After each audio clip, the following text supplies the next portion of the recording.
दोस्तों नमस्कार। SSC constable भर्ती परीक्षा 2023 1 फरवरी थर्ड शिफ्ट का पेपर खत्म हो चुका है। तो आज इस शिफ्ट में जो क्वेश्चन पूछे गए हैं, चलिए सभी आपके लिए लेके आया हूं। जिन विद्यार्थियों का एग्जाम आज इस पारी में था वो कमेंट करके अपना स्कोर जरूर से बताएं आपने कितने क्वेश्चन अटेम्प्ट किए। तो दोस्तों पहला क्वेश्चन बिल्कुल नॉर्मल, बिहू किस राज्य का नृत्य है? तो बिहू नृत्य के बारे में पूछा गया है। दोस्तों यह है असम का, ठीक है। बिहू नृत्य असम की संस्कृति का एक महत्वपूर्ण हिस्सा है। बिहू महोत्सव असम में 3 बार मनाया जाता है। यह मध्य अप्रैल, मध्य जनवरी और अक्टूबर के अंतिम सप्ताह में मनाया जाता है तीसरी बार, ठीक है। तो बिहू नृत्य है असम का। नेक्स्ट क्वेश्चन दोस्तों आपका एक फुल फॉर्म पूछा गया है एनपीआर का। तो जनसंख्या का क्वेश्चन आपका पूछा गया है, जनगणना का, ठीक है। तो एनपीआर है, इसका फुल फॉर्म होता है नेशनल पॉपुलेशन रजिस्टर, ठीक है, यानी राष्ट्रीय जनसंख्या रजिस्टर। अगर हिंदी में देखें तो राष्ट्रीय जनसंख्या रजिस्टर एक ऐसा रजिस्टर है जिसमें एक गांव या वार्ड या किसी भी शहर में वार्ड के भीतर सीमांकित क्षेत्र में सामान्य रूप से निवास करने वाले व्यक्तियों का विवरण होता है। तो एनपीआर क्या होता है, अगर यह आपको जानना है तो दोस्तों एनपीआर है, ये एक ऐसा रजिस्टर है जिसमें किसी भी एक क्षेत्र में रहने वाले व्यक्तियों का विवरण और उनकी पूरी डिटेल होती है, ठीक है। नेक्स्ट क्वेश्चन, दूसरे एशियन गेम्स कब हुए थे? तो दोस्तों दूसरे एशियन गेम्स का समय पूछा गया है। तो दूसरे एशियन गेम्स हुए थे 1982 में। भारत ने 2 बार एशियन गेम्स की मेजबानी की, पहली बार 1951 में और दूसरी बार 1982 में। पहले एशियाई खेल 4 से 11 मार्च 1951 के मध्य नई दिल्ली में आयोजित किए गए थे। नेक्स्ट क्वेश्चन, 10वीं पंचवर्षीय योजना कब से कब तक रही? तो दोस्तों 10वीं पंचवर्षीय योजना का समय पूछा गया है। और दोस्तों जिन विद्यार्थियों का एग्जाम आगे होना है वो पंचवर्षीय योजनाओं को पूरा जरूर एक बार रिपीट कर लीजिए। हर पारी में किसी ना किसी पंचवर्षीय योजना का समय या फिर उसका उद्देश्य या उस टाइम कौन प्रधानमंत्री था, ये 3 चीजें जरूर से याद कर लीजिए, ठीक है। तो 10वीं पंचवर्षीय योजना रही 2002 से 2007। इस समय प्रधानमंत्री थे अटल बिहारी वाजपेयी, यानी इसके अध्यक्ष थे। योजना का विकास दर का लक्ष्य 8.1% था, लेकिन प्राप्त हुआ 7.7%। नेक्स्ट क्वेश्चन दोस्तों, यूपीएससी के चेयरमैन का कार्यकाल कितना होता है? तो दोस्तों यूपीएससी के चेयरमैन का कार्यकाल यहां पूछा गया है। तो यूपीएससी का जो चेयरमैन है वो 6 वर्ष की अवधि तक या 65 वर्ष की आयु तक यहां पे अध्यक्ष बना रह सकता है। तो इसमें से जो भी पहले पूरा होगा वही उसका कार्यकाल होगा। तो 65 वर्ष की आयु है, यह है मैक्सिमम यूपीएससी के चेयरमैन के बने रहने के लिए, ठीक है। या फिर 6 वर्ष अगर पहले पूरे हो जाते हैं तो ये हो जाएगा। यूपीएससी एक स्वतंत्र संवैधानिक निकाय है, ठीक है। ये दोस्तों एक भर्ती बोर्ड है जिसका काम भर्ती प्रक्रिया को करवाना होता है। यूपीएससी संविधान के अनुच्छेद 315 से 323 में उल्लिखित है। तो ये पहले एक शिफ्ट में पूछा भी जा चुका है, यूपीएससी किस अनुच्छेद में है। तो दोस्तों 315 से 323 में है, याद रखना, रिपीट भी हो सकता है।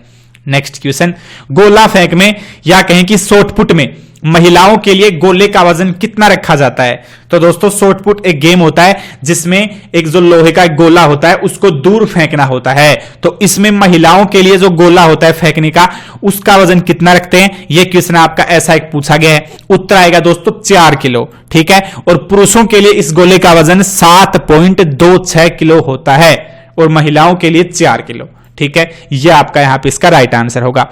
एक दोस्तों विभागर का पर्यायवाची शब्द पूछा गया है।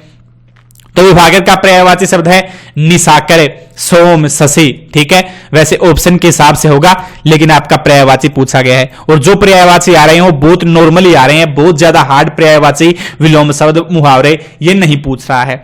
दोस्तों एक हरित क्रांति का क्वेश्चन आया है कि हरित क्रांति में किस फसल के उत्पादन पर जोर दिया गया था? तो इसका उत्तर आएगा गेहूं, ठीक है। यहां पे दोस्तों हरित क्रांति का संबंध खाद्यान्न फसलों के उत्पादन बढ़ाने से है। इसका मुख्य प्रभाव गेहूं के ऊपर पड़ा। हरित क्रांति में सर्वाधिक वृद्धि गेहूं के उत्पादन में ही हुई थी, ठीक है। तो हरित क्रांति में किस फसल के उत्पादन पर सबसे ज्यादा जोर पड़ा? तो इसका उत्तर आएगा गेहूं के उत्पादन पर।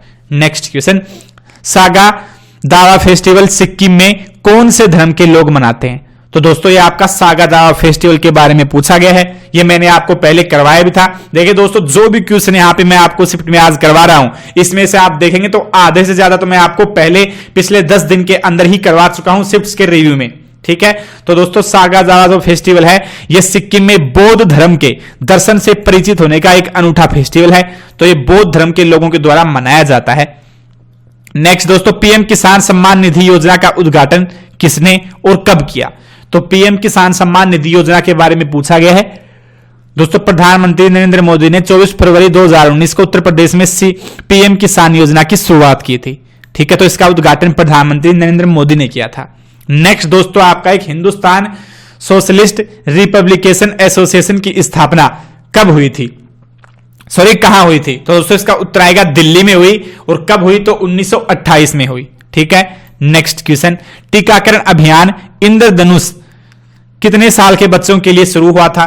तो दोस्तों जो टीकाकरण अभियान है इंद्रधनुष, यह कितने साल तक के बच्चों के लिए शुरू किया गया? तो इस अभियान के तहत 0 से 2 साल तक के बच्चों और गर्भवती महिलाओं का टीकाकरण किया जाएगा।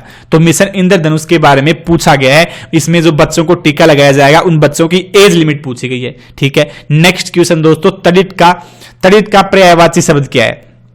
ठीक है, तो तड़ित का पर्यायवाची शब्द है विद्युत, बिजली, दामिनी, ठीक है, सौदामिनी या गाज। तो वैसे ऑप्शन के हिसाब से इसको करना होगा। एक दोस्तों आपका हर्षवर्धन के एक युद्ध के बारे में पूछा गया है। ठीक है, हर्षवर्धन और एक राजा का नाम दिया गया था और पूछा है कि इनका युद्ध किस नदी पर हुआ था। ठीक है, एग्जैक्ट क्वेश्चन विद्यार्थी को याद नहीं रहा, क्योंकि दोस्तों एग्जाम देने के बाद में बहुत ही कम क्वेश्चन बाहर आने पर याद होते हैं। तो इस विद्यार्थी को थोड़ा दूसरे राजा का नाम याद नहीं रहा जिसने हमें क्वेश्चन बताए हैं। तो लेकिन ऐसा ही क्वेश्चन आया है कि हर्षवर्धन और इस राजा का युद्ध किस नदी पर हुआ, ऐसे करके क्वेश्चन पूछा गया है। तो दोस्तों आज आपके 1 फरवरी थर्ड शिफ्ट में जो क्वेश्चन पूछे गए हैं वो मैंने आपको बता दिए हैं। जिनका एग्जाम आगे होने वाला है वो डेली चैनल के ऊपर पेपर का एनालिसिस जरूर से देख के जाएं, आपको बहुत ज्यादा फायदा होने वाला है। बाकी आप पेपर एनालिसिस देखने के लिए चैनल को सब्सक्राइब करके बेल नोटिफिकेशन को जरूर से कर देना। थैंक यू, जय हिंद, वंदे मातरम।